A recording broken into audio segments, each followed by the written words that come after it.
नमस्कार। The deep dive में आपका स्वागत है। आज हमारे पास जो स्रोत हैं वो हमें सीधे 20वीं सदी के भारत में ले जा रहे हैं, महान कथाकार प्रेमचंद की दुनिया में। और हम उनकी एक बहुत ही मशहूर कहानी दो बैलों की कथा की परतें खोलने जा रहे हैं। बिल्कुल।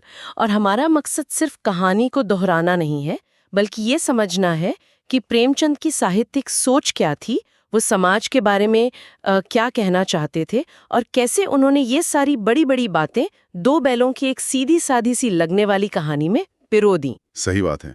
प्रेमचंद ने खुद भी कहा था कि एक कहानी का मकसद जीवन के किसी एक हिस्से या किसी एक भावना को दिखाना होता है।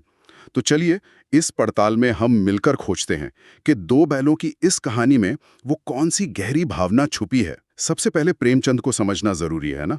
हम सब ने उनका नाम सुना है, पर असल में हम उनके बारे में कितना जानते हैं। धनपत राय से प्रेमचंद बनने का ये सफर कैसा था? ये जानना बहुत ज़रूरी है, क्योंकि उनका जीवन ही उनकी कहानियों की नींव है। वो 1880 में बनारस के पास एक छोटे से गांव लम्ही में पैदा हुए थे। बहुत गरीबी देखी, बचपन मुश्किलों में बीता। जैसे तैसे पढ़ाई पूरी की और फिर शिक्षा विभाग में सरकारी नौकरी मिल गई। उस जमाने के हिसाब से ये एक बहुत बड़ी उपलब्धि थी, एक सुरक्षित भविष्य की गारंटी। और फिर उन्होंने वो नौकरी छोड़ दी। ये बात मुझे हमेशा हैरान करती है। असहयोग आंदोलन के लिए एक सुरक्षित सरकारी नौकरी। बिल्कुल, एक सरकारी नौकरी छोड़ देना, ये तो बहुत बड़ा फैसला रहा होगा। बहुत बड़ा। और यही फैसला हमें प्रेमचंद के किरदार के बारे में सब कुछ बता देता है।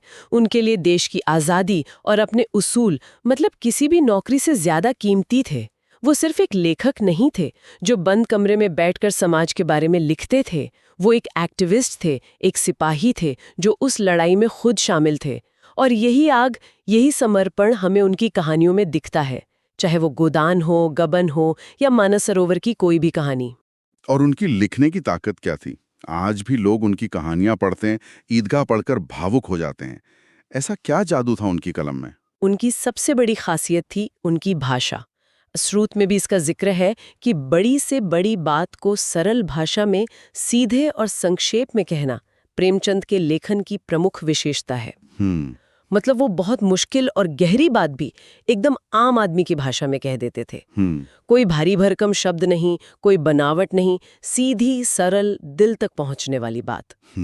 और कमाल की बात यह है कि ये आत्मीयता, ये अपनापन उन्होंने सिर्फ इंसानी किरदारों को नहीं बल्कि जानवरों को भी दिया। और इसका सबसे बेहतरीन उदाहरण है दो बैलों की कथा। पहली नज़र में तो ये बच्चों की कहानी लगती है। दो बैल हैं, उनका मालिक है, लेकिन पढ़ते हुए लगता है कि प्रेमचंद कुछ और भी कहना चाह रहे हैं। क्या ये सिर्फ जानवरों के बारे में है या इसका कोई बड़ा मतलब भी था उस समय के हिसाब से? हाँ, यहीं पर ये कहानी एक साधारण कथा से बहुत ऊपर उठ जाती है। ये कहानी एक तरह से देखें तो भारत के स्वतंत्रता आंदोलन की भावना से गहराई से जुड़ी हुई है। प्रेमचंद ने पंचतंत्र और हितोपदेश की उस पुरानी भारतीय परंपरा को आगे बढ़ाया, जहां जानवरों की कहानियों के जरिए बड़ी बड़ी नैतिक और राजनीतिक बातें कही जाती थीं। इस कहानी का सार यही है कि आज़ादी एक तोहफा नहीं है जो आपको मिल जाएगा। आज़ादी को लड़कर बार बार संघर्ष करके हासिल करना पड़ता है। कहानी की शुरुआत ही बड़ी मजेदार है, गधों से। प्रेमचंद गधे को सबसे बुद्धिहीन जानवर कहते हैं, लेकिन फिर उसकी तुलना ऋषियों मुनियों से करने लगते हैं। ये थोड़ा अजीब नहीं लगता? एक गुण जो ऋषियों मुनियों में होते हैं दुनिया में रहने के लिए ठीक नहीं है। ये सिर्फ एक जानवर पर टिप्पणी नहीं है, ये समाज पर एक तंज है कि कैसे दुनिया सीधे और सहनशील लोगों का फायदा उठाती है। फिर वो कहते हैं कि बैल का दर्जा गधे से थोड़ा नीचे है, क्योंकि बैल कभी कभी अड़ जाता है, सींग चला देता है। और यहीं से हमारे हीरो हीरा और मोती की एंट्री होती है। हीरा और मोती, झूरी काछी के दो बैल। बताया गया है कि दोनों में इतना गहरा भाईचारा था, इतनी दोस्ती थी कि वो एक दूसरे के मन की बात बिना बोले ही समझ जाते थे, मूक भाषा में। और जब हल में जुट जाते तो कोशिश करते कि ज्यादा बोझ खुद उठा लें ताकि दोस्त को तकलीफ ना हो। उनका ये रिश्ता कहानी की आत्मा है। ये एकता, ये दोस्ती ही उनकी सबसे बड़ी ताकत है। ये किसी भी संघर्ष के लिए, चाहे वो सामाजिक हो या राजनीतिक, एक बहुत जरूरी संदेश है। अकेले आप टूट सकते हैं, लेकिन साथ मिलकर आप बड़ी से बड़ी मुश्किल का सामना कर सकते हैं। कहानी में असली मोड़ तब आता है जब झूरी उन्हें अपनी ससुराल भेज देता है। बैलों को लगता है कि उन्हें बेच दिया गया है। ये बात उन्हें बर्दाश्त नहीं होती और वो रात में रस्सी तुड़ाकर वापस अपने मालिक के पास भाग आते हैं। ये उनके स्वाभिमान को दिखाता है और अपने मालिक के प्रति प्रेम को भी। वो कोई वस्तु नहीं है जिसे एक जगह से दूसरी जगह भेज दिया जाए। उनकी अपनी पहचान है, अपनी वफादारी है। पर घर पहुंचने पर स्वागत की जगह उन्हें गुस्सा मिलता है। झूरी की पत्नी उन्हें नमक हराम कहती है और उन्हें खाने के लिए सिर्फ सूखा भूसा दिया जाता है, मतलब अपने ही घर वापस आने की सजा। बिल्कुल। और यहीं प्रेमचंद का कमाल दिखता है। अगले दिन झूरी का साला गया उन्हें वापस लेने आता है और इस बार और भी बेरहमी से पेश आता है। उन्हें मारा पीटा जाता है, भूखा रखा जाता है। इस घर में जो बड़े बुजुर्ग हैं, जो समझदार लोग हैं, वो जुल्म और नफरत का प्रतीक है। और फिर एक छोटा सा किरदार आता है, एक छोटी बच्ची। हाँ, वो बच्ची जिसकी अपनी माँ मर चुकी थी और सौतेली माँ उसे मारती थी। वो इन बैलों का दर्द समझती है और चुपके से उन्हें रोटी खिलाती है। हाँ, ये बच्ची करुणा और सहानुभूति का प्रतीक है। प्रेमचंद दिखा रहे हैं कि दर्द को वही समझ सकता है जिसने खुद दर्द झेला हो। वो बेजुबान जानवर और वो मासूम बच्ची दोनों एक ही नाव में सवार हैं। और यही बच्ची आखिरकार उनकी आज़ादी का रास्ता खोलती है। वो एक रात उनकी रस्सियां खोल देती है, फिर तो वो भाग निकलते हैं पर रास्ता भटक जाते हैं और फिर उनका सामना होता है एक विशालकाय सांड से। वो सीन बड़ा जबरदस्त है। और वहां उनकी एकता फिर से काम आती है। वो घबराते नहीं, मिलकर प्लान बनाते हैं। एक आगे से सींग मारता है तो दूसरा पीछे से। वो मिलकर उस ताकतवर दुश्मन को हरा देते हैं। ये दिखाता है कि सही रणनीति और एकता के सामने बड़ी से बड़ी ताकत भी घुटने टेक सकती है। लेकिन जीत के बाद मोती थोड़ा बहक जाता है। उसे मटर का खेत दिखता है और वो खुद को रोक नहीं पाता। हीरा उसे समझाता है पर वो नहीं मानता। यहाँ हमें दोनों के चरित्र का फर्क पता चलता है। हीरा शांत और दूर की सोचने वाला है, जबकि मोती थोड़ा इम्पल्सिव, गरम दिमाग का है, जो नतीजे की परवाह किए बिना एक्शन ले लेता है।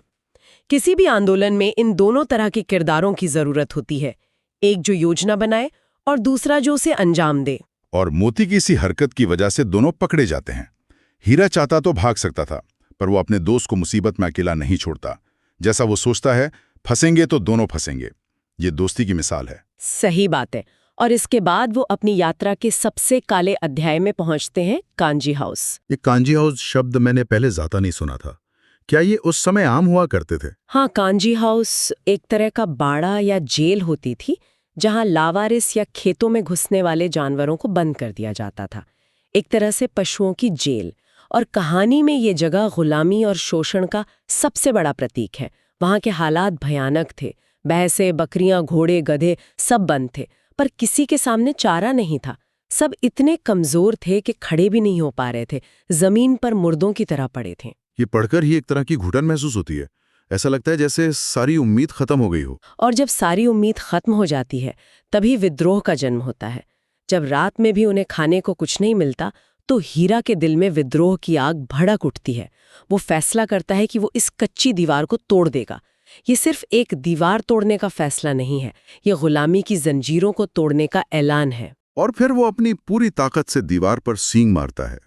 चौकीदार उसे पीटता है, मोटी रस्सी से बांध देता है, पर वो हार नहीं मानता। फिर मोती भी उसकी मदद के लिए आता है और घंटों की मेहनत के बाद वो दीवार तोड़ देते हैं। और यहाँ एक और दिलचस्प बात होती है।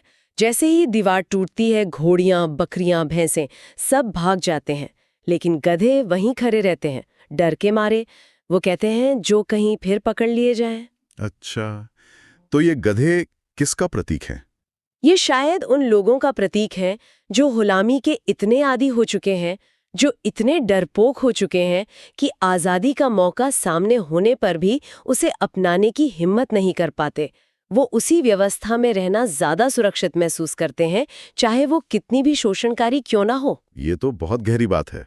और इस सब के बीच हीरा तो रस्सी से बंधा होने के कारण भाग नहीं पाता, लेकिन मोती तो आज़ाद था। वो जा सकता था, पर वो नहीं गया। और ये कहानी का सबसे मार्मिक और शक्तिशाली क्षण है। मोती अपने दोस्त को अकेला छोड़ने से इनकार कर देता है। जब हीरा उसे कहता है कि तुम भाग जाओ वरना बहुत मार पड़ेगी, तो मोती जो जवाब देता है वो हिलाकर रख देता है। वो कहता है जिस अपराध के लिए तुम्हारे गले में बंधन पड़ा, उसके लिए अगर मुझ पर मार पड़े तो क्या चिंता। इतना तो हो ही गया कि 9-10 प्राणियों की जान बच गई।